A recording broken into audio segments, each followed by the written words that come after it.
Welcome back. Car Week be complete without some really loud car noises and racing games. So we got TechTV Labs senior tech analyst Robert Heron out flogging a bunch of force feedback steering wheels to give us his opinion. Yoshi's here. He's going to throw in his opinion. Okay, got one. Gentlemen, at least where automotive vehicles are concerned. Yes. We skipped over the non-force feedback wheels. What's going on with the latest in force feedback steering wheel technology? Actually, not a lot's changed. Same company still makes the force feedback engine for all the wheels you see here. It's Immersion Corporation, the same people that do the iFeel mouse. Apparently, they have a lock on the whole industry, and they provide the force feedback engines for anything force feedback related. Got it. Be nice to see that change. I'd like to see some competition there, but in general, they use different engines for each one. Some are more stronger than others. Different model engines for each one, and of course, the design internally, how the belts are connected and whatnot, differ for each one as well. So what happens with force feedback? So what do we have here? The fabulous Thrustmaster Ferrari. An F1 model, F1 steering wheel model. You know, this is the simulated carbon graphite. Is that why it has like handles 42 buttons on the steering wheel? Well, if you've ever seen a real F1 wheel, everything from the drive controls to all the gauges and everything are integrated into that. Usually it's upwards of $30,000 to $50,000 for one of those wheels in real life. The one nice thing about this wheel they did, and it's the unique to all the ones we're looking at right here, is what Yosh is showing, is the essentially the gas and brake. It offers the levers right on the wheel itself, and that's a nice feature for somebody who maybe not be able to use the pedals, or if you just don't feel like hooking them up, it's nice to have that, and that's the one great feature of that. In terms of overall quality, with that more than the pedals, honestly. Definitely. Okay. I prefer having the gas and brake there, and I think it should be an option on every wheel. Is that just because it makes the game that much simpler? Because I've always noticed sometimes the pedals on the floor, they always end up like scooting under the desk. That's something actually we tried too, is the pedals not only on different surfaces, but in general, would they move around on you a lot? And generally they were all pretty good. There was one that I could ask for it to be improved a little bit. But $170 for the Thrustmaster. I found that online for $170. That's a lot of money. That's the most expensive one up here. Okay. At least stripped down. Well made, though. Logitech MOMO Racing. MOMO's cool. $99. And in my opinion, it's probably the best looking wheel up here.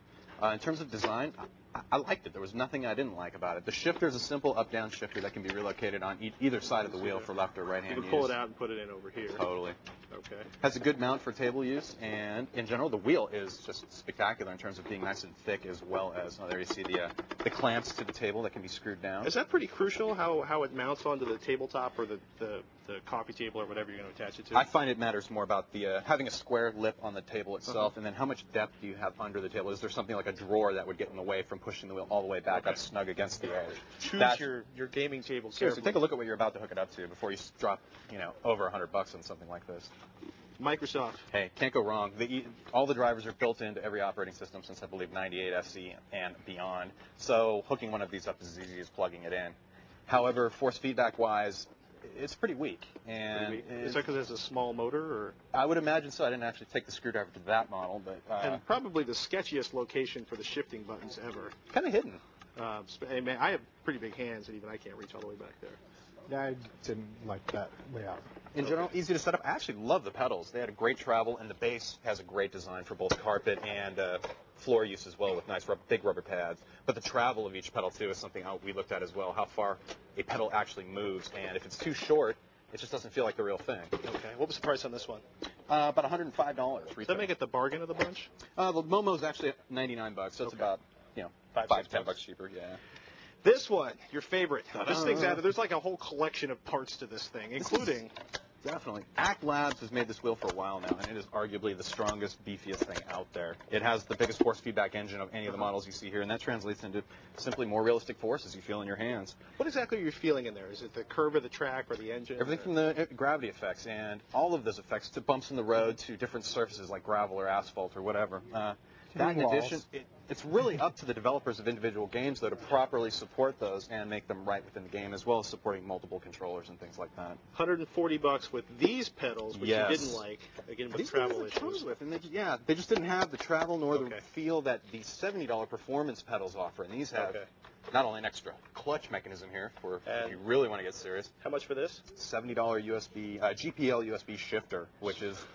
Hey, they come with additional plates as well, which are pretty cool. So if you want to switch it from a 7-speed to a 4-speed or a 5-speed. So we're talking really, this is more like $170 to $240? Or up to about $280 if you want the USB shifter, the performance pedals, this wheel, which includes these. You can spend quite a bit on that. So you're going to take us out, and what are you playing over here? Hey, we had a Rally Sport Challenge from Microsoft, which is a great off-road game, which, of course, We're about to lose Robert in the game. He's Very. been playing 4 or 5 different car driving games. We'll say half dozen others for the last 2 weeks. Robert Heron, TechTV Tech Analyst, Senior Tech Analyst from Labs. Make sure you check out the screensavers.com for the article that Robert wrote on force feedback steering wheels. It is extensive and exhausting. It is amazing. You just crashed already. Don't go